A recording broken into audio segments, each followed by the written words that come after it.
ব্যাঙের নৃত্য শিক্ষা করার জন্য ট্রেনিংয়ের দরকার নাই। ব্যাঙ একটা ধরে ছেড়ে দাও আর পিছনে প্র্যাকটিস করো, নাচতে পারবে। হাঁসের ডাকের জন্য ট্রেনিং দরকার নাই। যার ঘরে হাঁস আছে সকালবেলায় হাঁসের পেছনে ছোট প্যাক প্যাক প্যাক প্যাক করতে পারে, সমস্যা হবে না।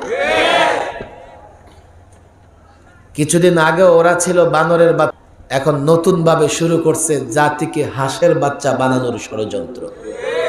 দলমত নির্বিশেষে কেউ বানরের বাচ্চা হতে চায়নি, যার জন্য আমরা যখন বলেছি ডারউইনের থিওরি চলবে না, এদেশের সব দলের লোকেরা আমাদের সাপোর্ট দিয়েছে। বানরের চাইতে ব্যাঙের বিষয়টা একটু হালকা। আরে ভাই হালকা কেন? শিক্ষকের একটা মর্যাদা আছে। আর এই শিক্ষক যদি ক্লাসে গিয়ে ব্যাঙের নৃত্য করে ছাত্রের সামনে